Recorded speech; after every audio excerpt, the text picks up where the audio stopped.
মামনি কি? আজকে দুপুরে কি খাবে? আজকে রুই মাছের পাতলা ঝোল করো। আর চাল কুমড়া। মাছের মাথাতে ঘন্ট হবে? হ্যাঁ। ঠিক আছে, চলো।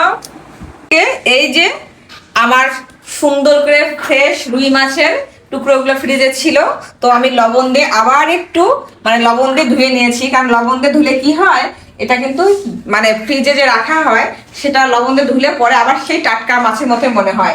আর এদিকে আজকে এই যে আমি এখানে 1 2 3 এখানে 3 রকমের সবজি দিয়ে রুই মাছের পাতলা ঝোল হবে। আর সঙ্গে দিব টমেটো, একদম কালো জিরা ফোড়ন দিয়ে করবো। আর এখানে এই যে এটা হচ্ছে আমার মায়ের মতো করে করব। এই যে আমার মা চাল কুমড়া এত কুচি কুচি করে কাটে, মায়ের মতো তো পারি না, চেষ্টা করি মায়ের মতো। তো এই যে এইটা এখানে যে একটা রুই মাছ আছে মাথা, এটা দিয়েই করবো আজকে ঘন্ট।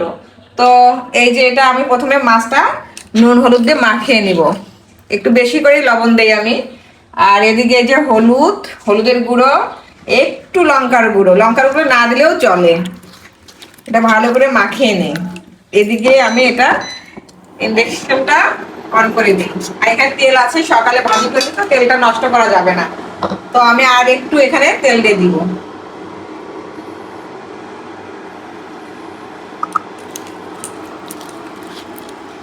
এই লোহার কড়াইটা একটু গরম করতে হয় বেশি করে, তাহলে মাছগুলো কিন্তু আর ভাঙে না। অনেক গরম করতে হবে এটা। আমি নুন হলুদে মাখিয়ে নিয়েছি। এখন সর্বপ্রথম এই যে মাছগুলো এক এক করে সব ভাজিয়ে নিই। তেলগুলো প্রচন্ড গরম হয়ে গেছে,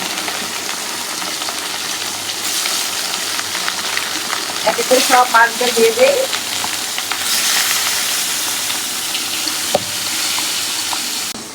আমার মাকে দেখতাম, মা তো গরমে পাতলা পাতলা করে মাছের ঝোল করে, আর আমার বাবাও খেয়ে ভীষণ তৃপ্তি পায়। আর আমার মায়ের রান্না কি বলবো, অনেক ভালো হয়। আমার বাবা আমার মায়ের রান্না খেয়ে এখনো বেঁচে আছে। জানো তো, আমার বাবার বয়স কিন্তু চলছে প্রায় 80 বছর, আমার মায়ের যত্নেই এখনো বেঁচে আছে।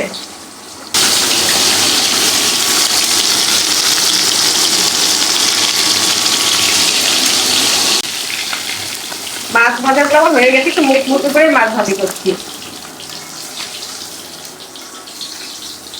মাছ ভাজিগুলো একদম লাল করে মুচমুচি করে ভেজেছি।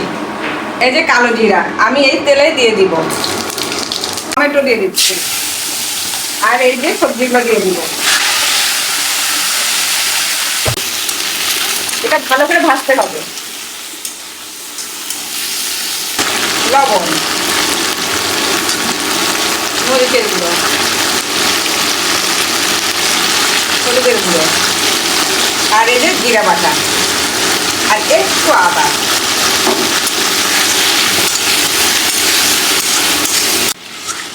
আমার কিন্তু এই যে 5 মিশালি সবজিটা আজকে রান্না করছি রুই মাছ, দেখুন কি সুন্দর তেল উঠতে শুরু করেছে।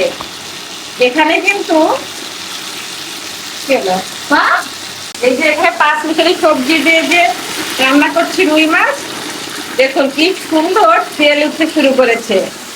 মনেই হবে না খাওয়ার সময় যেখানে পেঁয়াজ রসুন পড়েনি। কিন্তু সবজিটা কষানো হয়ে গেছে। এখন আমি এই যে মাছের ঝোলের জন্য জল ঢেলে দিচ্ছি। এমন ভাবে জলটা দিব যে আমার যেন মাছটাও সুন্দর করে সিদ্ধ হয়, যদিও মাছটা ভাজা থাকে। এই যে এখন আমি ভেজে রাখা মাছগুলো দিয়ে দিচ্ছি, দিয়ে একটু ফুটতে দিব।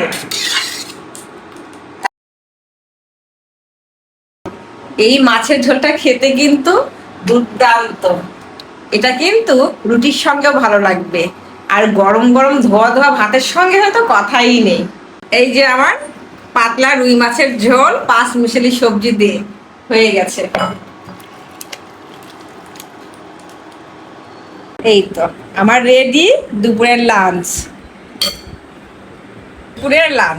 রুই মাছের পাতলা সবজি দিয়ে ঝোল, একদম কালো জিরা ফোড়ন দিয়ে, আর একটু সালাদ।